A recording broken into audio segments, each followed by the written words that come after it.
Going live. Hi, welcome to Tarot and Tea Tuesday. I'm digging this position and the lighting here. Feels very good.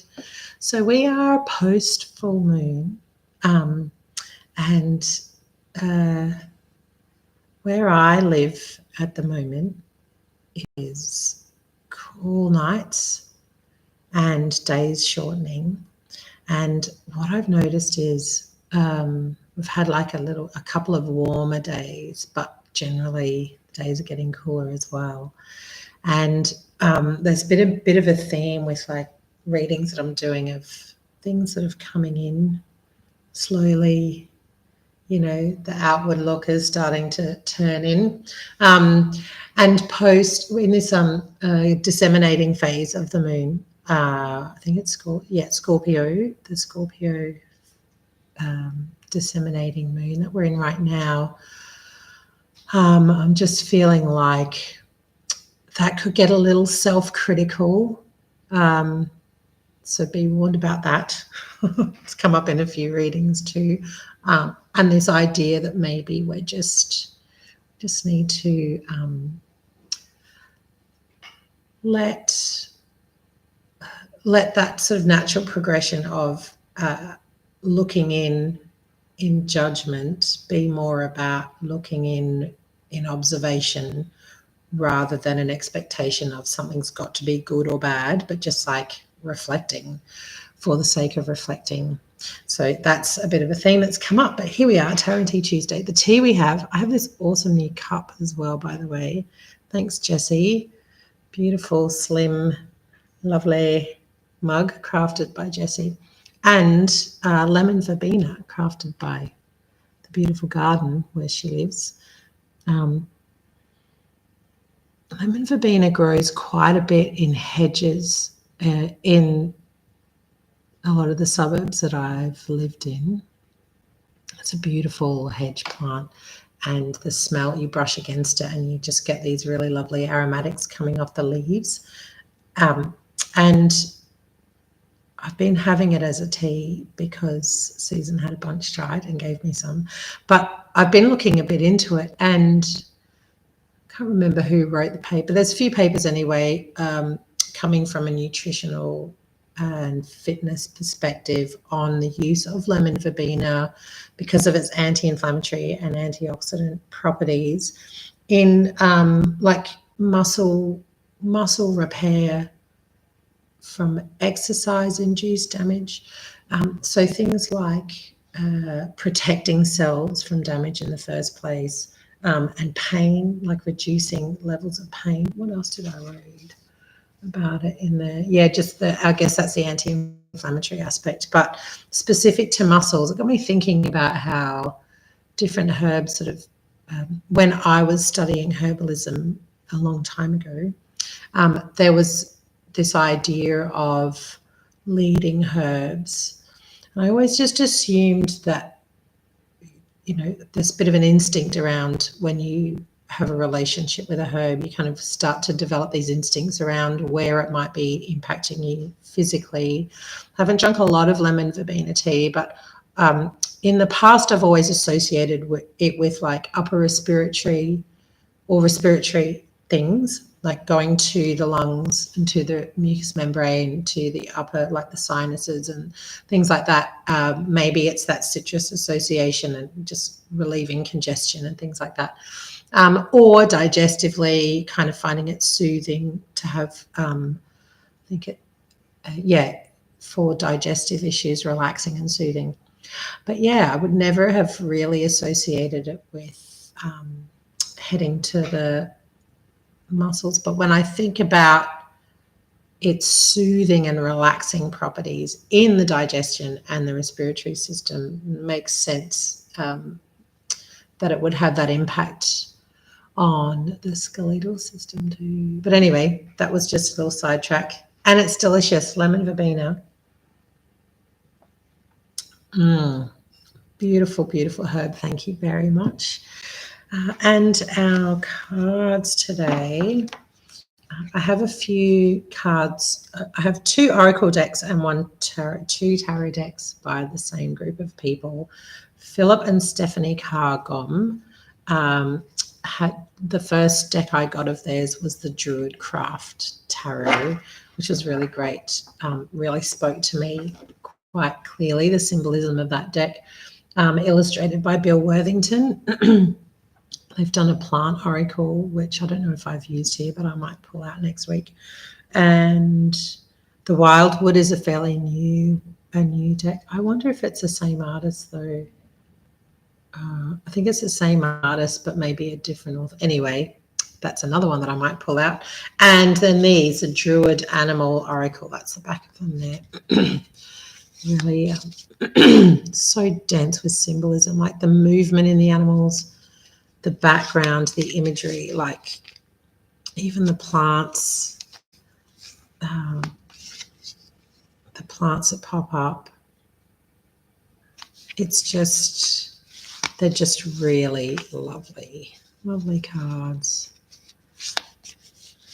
Oh, there's a couple of dragons there.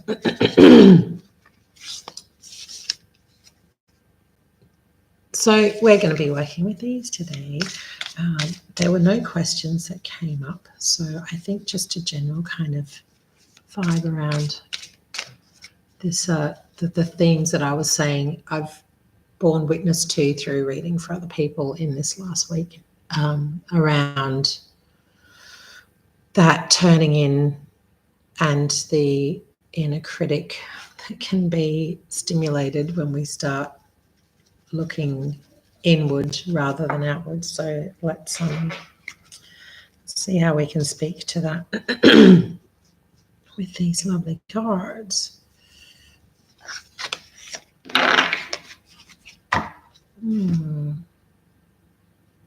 Salmon, sorry, I got lost in that picture. Look at that. So I thought that was a moon, but it's like, what is it jumping up for? It's like it's jumping up to grab some kind of fruit or something. Well, I don't know what that is. But the salmon jumping out of the water. Okay, here's a few things that are just coming up just from looking at the imagery. There's this sort of like tunnel shape, this idea of getting view or perspective of something. And it's sort of lighter aspect, and then the further you go in, it's sort of, there's a bit of darkness and shadow there, but then there's this waterfall, this sense of like something replenishing and something, there's movement, replenishing movement that's, and it's a bit brighter as well, and like, so that there's something coming from this perspective, there's something that's being born out of it, that's flowing through you and out. And the salmon jumping at the mouth of this, I feel like that's what the energetics are at the moment. So salmon, oh yeah, so salmon go back, do they? Cool, it's that thing of, and they're jumping, I think because they're going against the currents, they're going upstream, they have to sort of do this jump to get up there. But it's interesting that it's like this kind of joyful act, this playful, it looks very playful, but the purpose is quite important. It's going, like breeding, all about survival, and it's something that we just, all animals and plants are just driven towards. So this drive that's primordial, and quite serious business is enacted upon through this huge task of going against everything, well, not everything, but against the current to get there. But it's done, and it's done in this really sort of like childlike, playful kind of way, which I think is really, really cool. And there's got, I feel like there's this kind of aspect of being mature, and because I think salmons are associated with wisdom as well in this way of thinking, the Druidic way of thinking. So I wonder too if it's that thing of the not taking things too seriously. So you can be wise, but you can also be playful. You can be sort of bring a sense of innocence, to balance out the wisdom, and with bringing that sense of innocence, you can have more fun, like not take yourself so seriously, maybe find more inspiration and more drive. Like maybe that's what this little bit is in the back here, is that reminder of, you know, even though this way is set and there's like the heaviness of this work at the top here, this woven stuff around the shadow, there is this like light bubbliness that we need to sort of access if we want to bring balance to the serious nature of where we're going and what we're doing and all the grown-up things that we have to get on with every day. And when I'm thinking about that turning in and being less self-critical, maybe that's a part of it too, is not taking ourselves so seriously, but being a little bit able to see ourselves in a lighter way, not such a heavy, dense way. Because I know with the lengthening nights, which is what's happening in my part of the world, it can be, it's important to embrace this idea that everything will be in shadow for longer.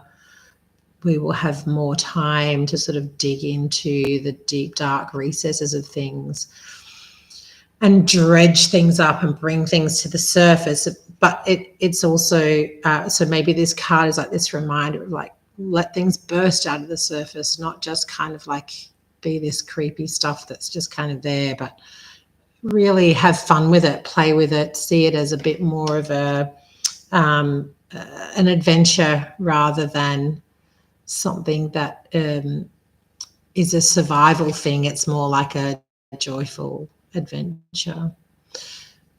Yeah, less heavy, less serious, a bit more fun.